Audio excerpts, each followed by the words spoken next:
Hmm, iya ya. Game mobile zaman sekarang kalau nggak banyak iklannya, ya loot box, game gacha, pay to win.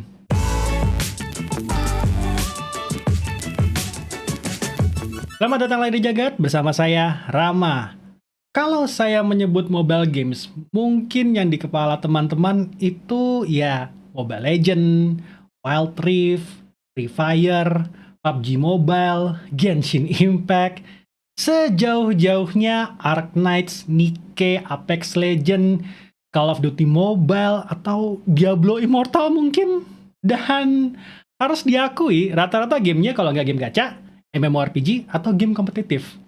Dan kami sendiri nggak heran juga kalau genre ini lebih banyak dapat perhatian karena memang lebih menguntungkan untuk publisher dan developernya. Dimana kalau game gacha, ya ada sistem gachanya. Kita sudah pernah membuat videonya nih.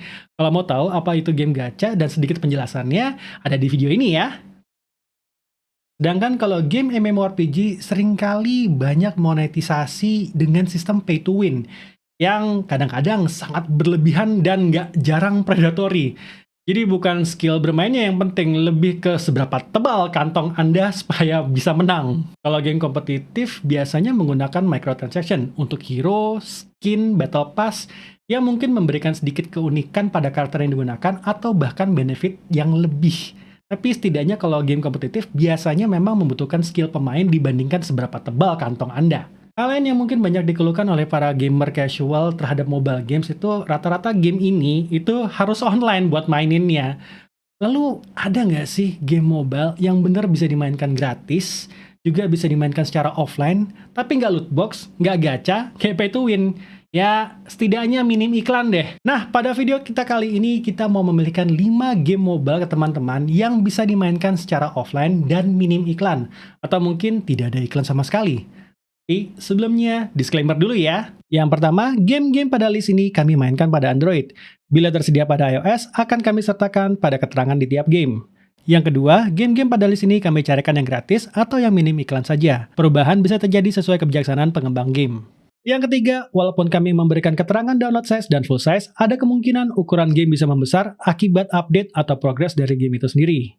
Oke, yuk kita mulai dengan daftar game pertama kita, yaitu Vampire Survivor. Dirilis di Android oleh Ponkel dengan download size 112 MB dan full size 240 MB.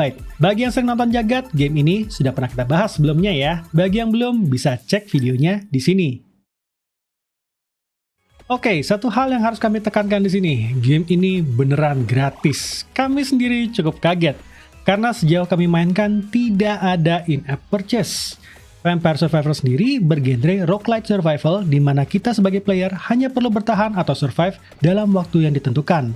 Vampire Survivor sendiri adalah game yang mempopulerkan genre ini. Bahkan game-game yang serupa sering disebut dengan Vampire Survivor's clone. Game ini bahkan masuk nominasi The Game Awards 2022 sebagai salah satu the best debut indie. Jadi nggak kaleng-kaleng loh gamenya, coba mainin deh, pasti ketagihan. Tapi pasti banyak yang bingung, mereka dapat duitnya dari mana dong? Karena versi Steamnya aja masih bayar sekitar 20.000. Pada versi mobilenya ini, kalau karakter kalian mati, kalian bisa memilih untuk hidup kembali dengan menonton iklan, di luar upgrade revive-nya itu sendiri. Tapi dengan catatan kalau kalian online. Kalau offline, game akan tetap berlangsung seperti biasa.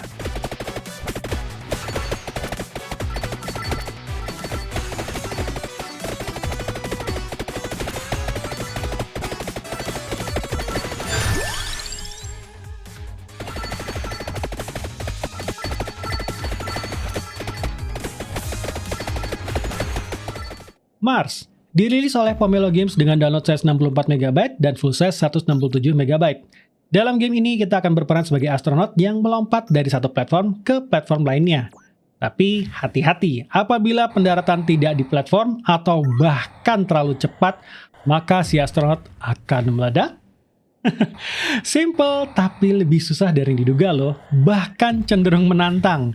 Yang menarik di sini adalah kita bisa mendapatkan karakter lain, baik dengan membelinya dengan in-game currency atau melakukan microtransaction. Iklan pun juga bisa kita tonton apabila mau mendapatkan currency in-game lebih. Tenang saja, ini nggak wajib. Walaupun memang ada dua karakter berbayar yang punya benefitnya sendiri, tapi sejauh kami memainkannya beneran nggak penting-penting amat. Tapi yang paling berasa ketika kita mengganti karakter baru adalah tiap karakter ini mempunyai environment-nya sendiri-sendiri. Ini membuat game ini menjadi game yang lain, tapi dengan gameplay yang sama.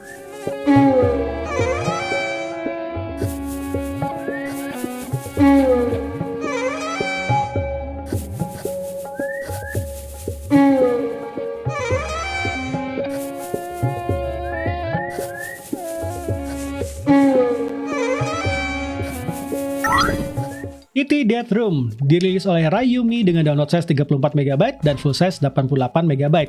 Yang suka dengan tantangan lebih, terutama game-game platforming puzzle, game ini mungkin akan cocok untuk kalian. Kita di sini akan memainkan seekor kucing yang masuk ke dalam sebuah tower penuh dengan rintangan. Tentu saja game ini dijamin tidak mudah sama sekali. Selain harus memutar otak dan memecahkan masalah, kita juga harus tangkas mengendalikan si kucing. Nah, yang cukup menyenangkan buat kami adalah untuk game yang membutuhkan kontrol yang ketat, kontrol touchscreen dari Kitty Death Room sangat responsif, tidak licin ataupun delay, sehingga mengendalikan kucing ini bisa sangat menyenangkan walaupun tanpa gamepad. Untuk iklannya sendiri sesekali keluar di antara stage, ini pun kalau kalian online. Kalau kalian offline, ya mainnya santai aja tanpa iklan.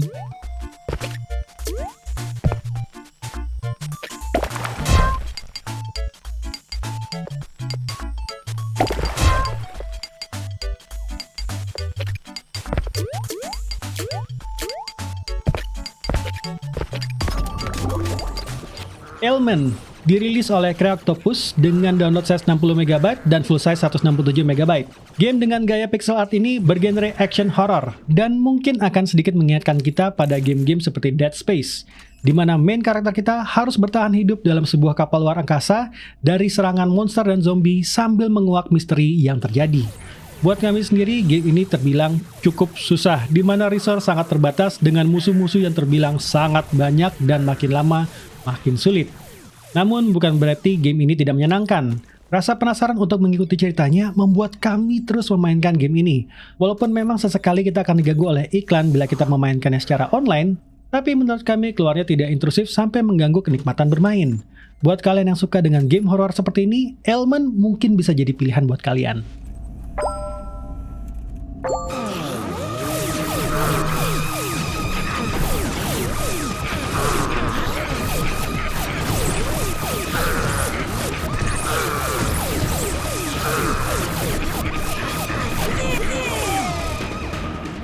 Once Upon a Tower dirilis oleh Pomelo Games lagi dengan download size 54MB dan full size 152MB.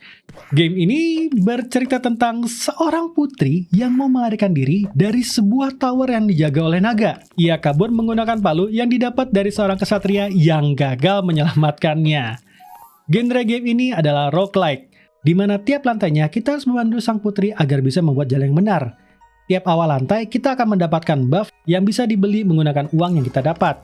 Gamenya kayaknya simpel ya, tapi ingat, yang namanya game roguelite tidak ada yang mudah.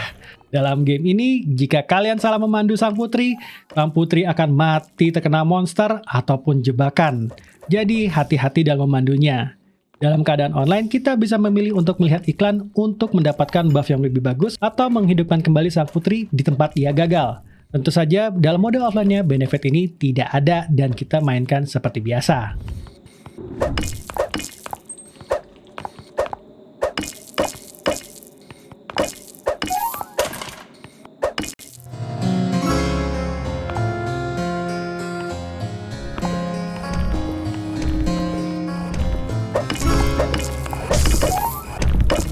Oke, itu dia tadi 5 game pilihan kita yang bisa dimainkan secara offline dan minim iklan kalau kalian mainkan secara online.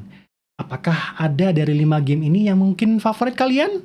Atau mungkin kalian memang sedang memainkannya? Game apa lagi yang menurut kalian harus masuk ke kategori ini? Coba tulis di kolom komen. Mungkin kita coba lain kali. Saya Rama, Jagat Review.